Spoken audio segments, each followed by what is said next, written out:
Welcome to the Secret Underground Laboratory Recovery and Salvage, where rude mechanicals do magic.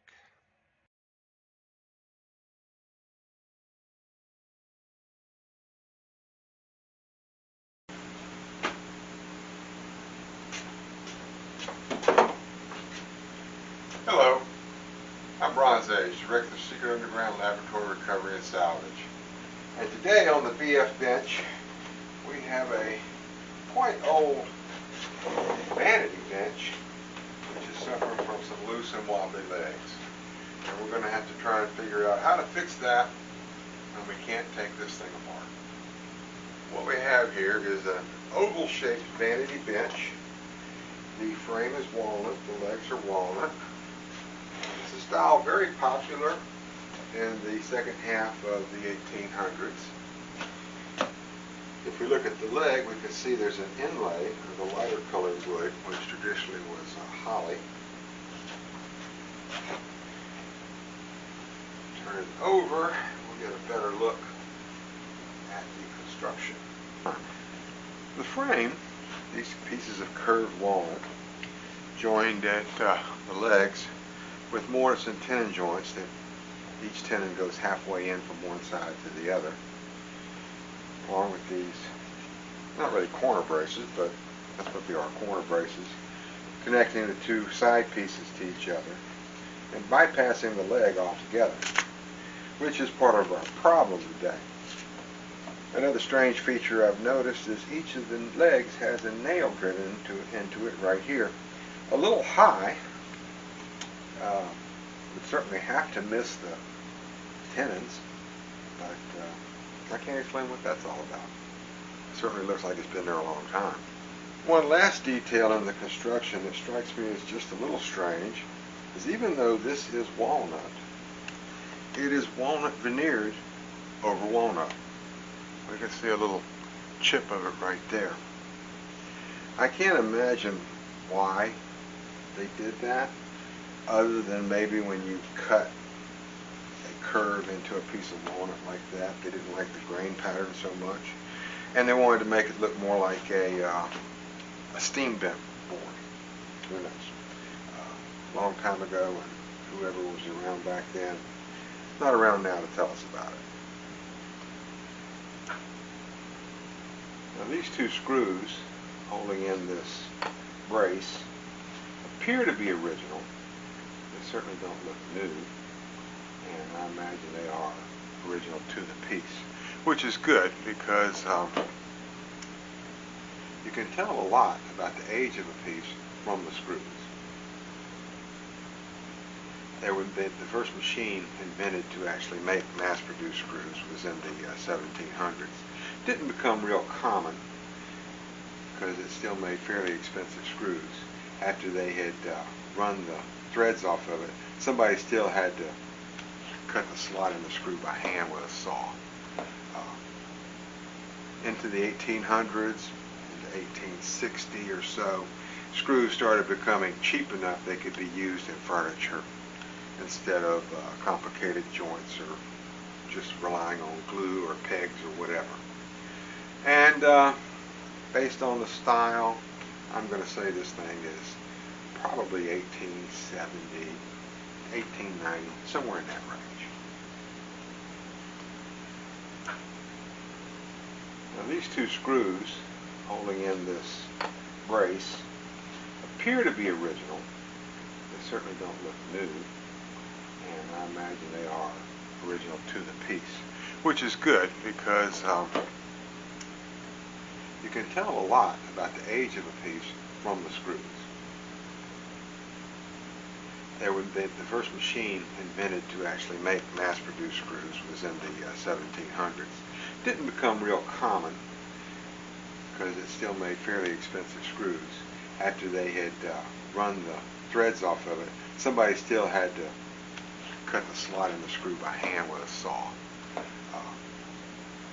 Into the 1800s, into 1860 or so, screws started becoming cheap enough they could be used in furniture instead of complicated joints or just relying on glue or pegs or whatever. And based on the style, I'm going to say this thing is probably 1870, 1890, somewhere in that range. Another indication of the age on this corner brace here, curved saw marks. That means it was cut out on a circular saw. I could actually figure out the diameter here if I had that much time on my hands. Circular saw blades, first patented 1770 in Britain. A Shaker woman in the United States in 1810 is given credit for thinking of the idea. How far it went after that, no one really knows. That may be nothing but a, I wouldn't call it an urban legend, suburban legend, rural legend, whatever. So, but in the 1870s, they became more common in furniture mills, mainly because they were really hard to make. Take a big flat piece of steel and put teeth on it. Much easier just to make a long straight saw blade, like for a bandsaw or just a straight saw. Since I don't want to knock this thing apart and risk cracking all these pieces and creating a lot more work for myself than I want to, what I'm going to do is take this piece of oak that I have milled this groove into the middle of it. It's about the width of the leg there. Take a piece of it, trim it down to fit the contours of this curve, and then trim this piece to fit the back side of it. And when I'm done, along with some glue, I'll have a nice solid joint right here where the leg will be connected permanently to the sides and to the brace. And that should eliminate our wobble. And the lady who sits on this vanity bench can sit with safety and security.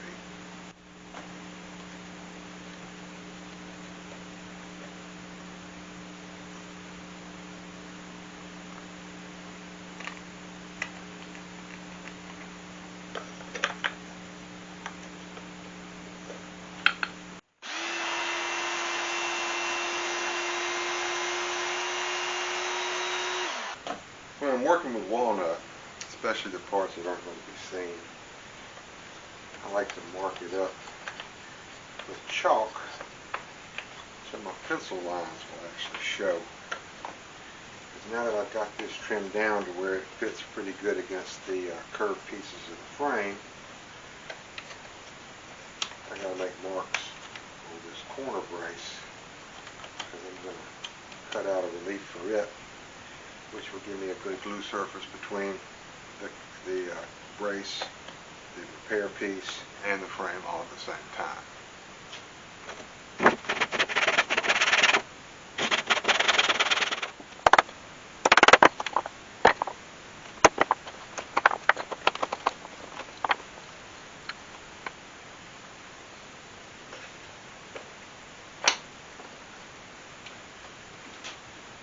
Okay, that looks close enough for government work.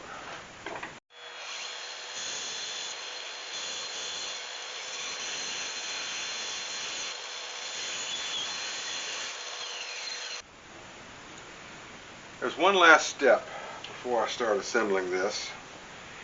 Got an 1/8 inch drill bit here, and I'm going to run a short channel down between the leg and the frame piece on each side. And I'm careful not to drill into the tenon itself, but I just want to get down into the mortise where the tenon fits.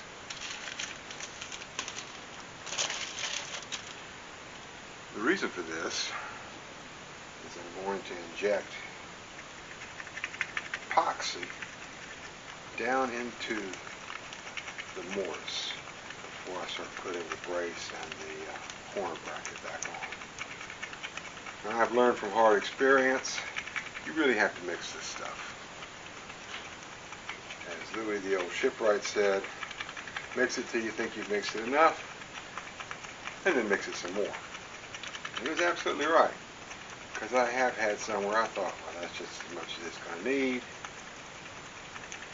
and then come back 5 hours later and it's still pretty much a gooey mess. Now this is an insulin syringe, 30 units. You can get them at any pharmacy, no prescription required. If you know anybody who has diabetes and takes insulin, ask them to save them for you. They're going to have plenty of them. And this one fits exactly in that 1/8 inch hole.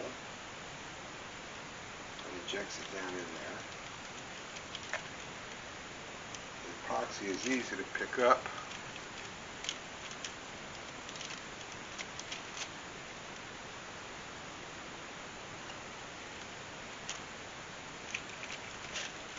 And I just keep putting it in there until I'm out of epoxy.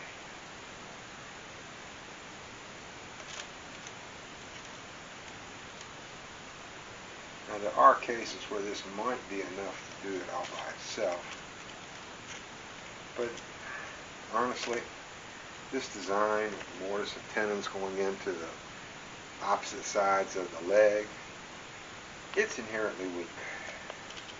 So this little joint here is going to need all the help it can get. One thing you can be certain of in this kind of work is that no matter how much you love your glue, it will never love you back. So whatever confidence you have in it, that it'll stick anything to anything else, you've always got to clamp it. And that makes a peculiar problem for something like this. You clamp a big round piece of furniture.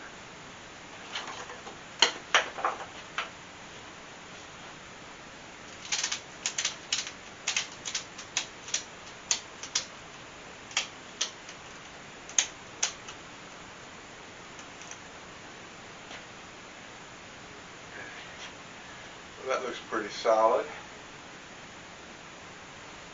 Let that sit a little bit longer, because after all, this is quick setting epoxy. I'm not sure exactly what that means. Maybe Rui knows. He'll keep his nose out of it for sure. So, let it sit for a little bit, and we go back to work.